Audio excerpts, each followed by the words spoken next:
people of different cultures, of different civilizations, have always been challenged by our destiny.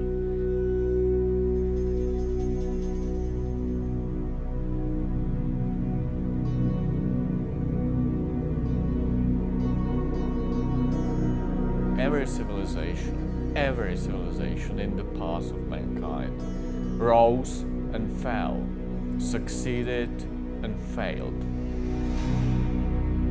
What we learn from history is that every civilization will eventually collapse. Collapse doesn't mean an end. It's basically a loss of complexity. It implies a new and in many respects promising beginning.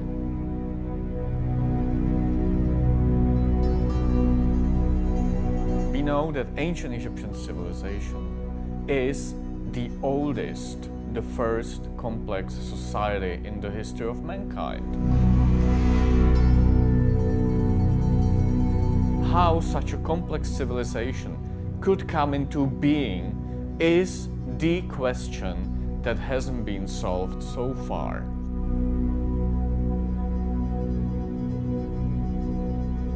Based on our latest research, we can say and prove quite convincingly that ancient Egyptian civilization came into being very far away from the Nile Valley.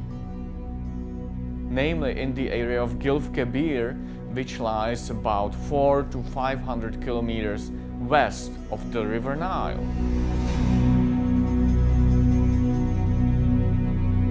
Nowadays we can say that the ancient Egyptian civilization came into being more than 2000 years earlier than we supposed.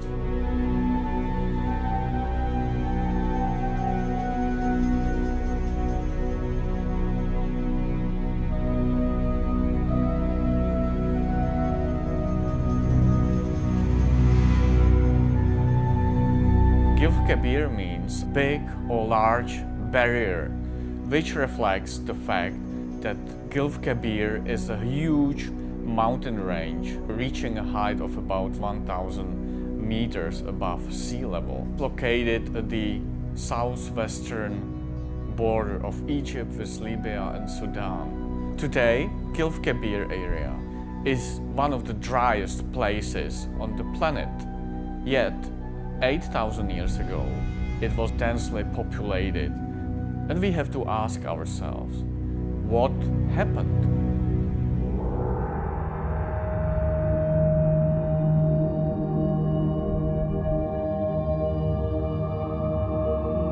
Especially in the 7th and 6th millennia BC. It was an area that was densely populated by small tribes of cattle herders. Green, we can compare it to modern images of savannas in some regions of Africa. During the 6th millennium BC, however, a major climatic change occurred, which resulted in very quick drying of the whole area of Gilf Kebir and eventually made these populations move in the direction of the Nile Valley and after a couple of centuries settle down in the Nile Valley.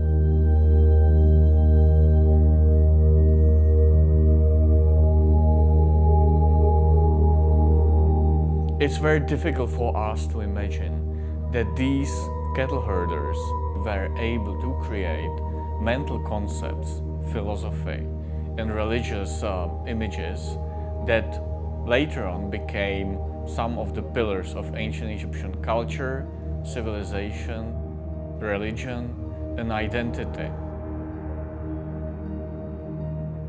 Quite recently, a new cave was discovered that throws a completely new light on the history of ancient Egyptian civilization. It's the Cave of the Beasts. The center of the decorated wall in the cave is occupied by a very unique scene. This is a composition that is known also from ancient Egypt. ancient Egyptians considered the Milky Way to be the goddess of the sky, nude. When you observe the night sky, you can see that the Milky Way is basically covering the whole horizon. It starts on Earth and ends on Earth, a kind of a bridge. Representations of nude from ancient Egypt are known from papyri, from sarcophagi. If you visit several of the royal tombs of the 18th and 19th dynasties, you can see that especially in the burial chambers of several of the 19th dynasty kings, the nude is represented not in a similar, but in an identical way, overarching the earth.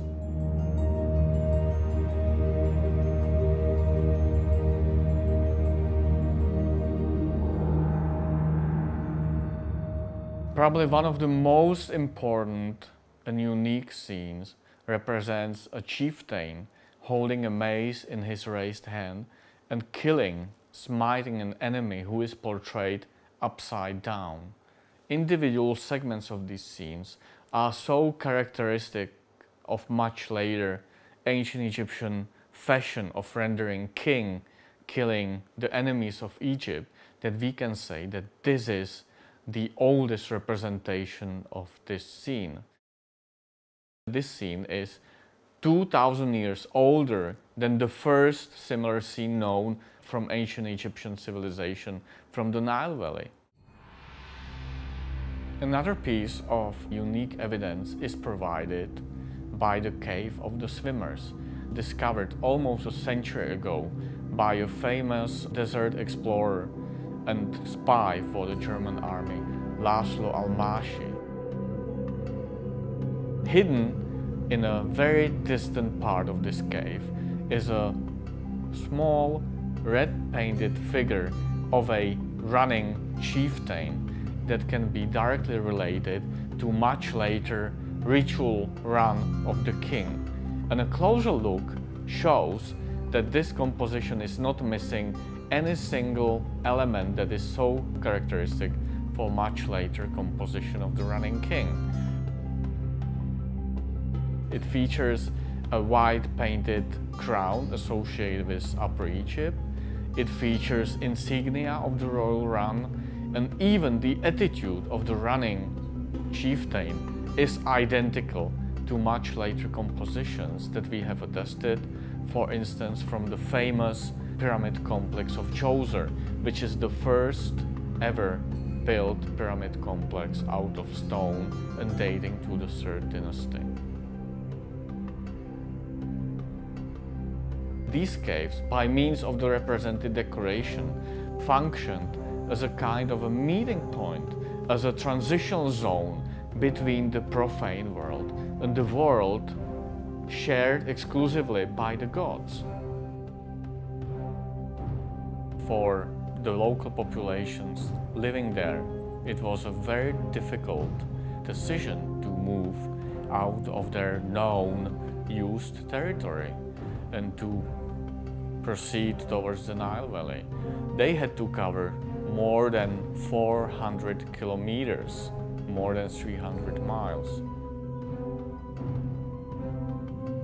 You really have to develop an appreciation and high respect for these populations, how they decided to cope with the destiny, and eventually create from a collapse, from a very critical situation for the populations, something that became during the 3rd millennium BC one of the earliest empires on earth, the old kingdom of the pyramid builders, when the huge pyramids of Giza, Abusir and Saqqara were constructed.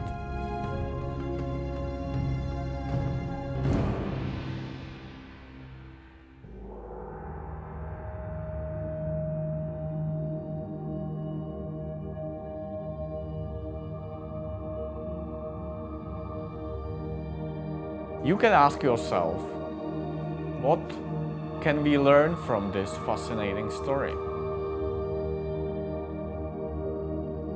The origins of these civilizations can be used as a very nice example of how our intellect, our brain, can cope with collapse. History, and in particular archaeology, can bring dozens and dozens of examples when society was faced with what we call collapse, managed to undergo this intermediate rebuilding stage and to catch a breath and reach a new positive development, reach new peak, and even to shape a much more effective, sophisticated society. Collapse is an opportunity. Collapse is a challenge to test the abilities of mankind to fight the destiny.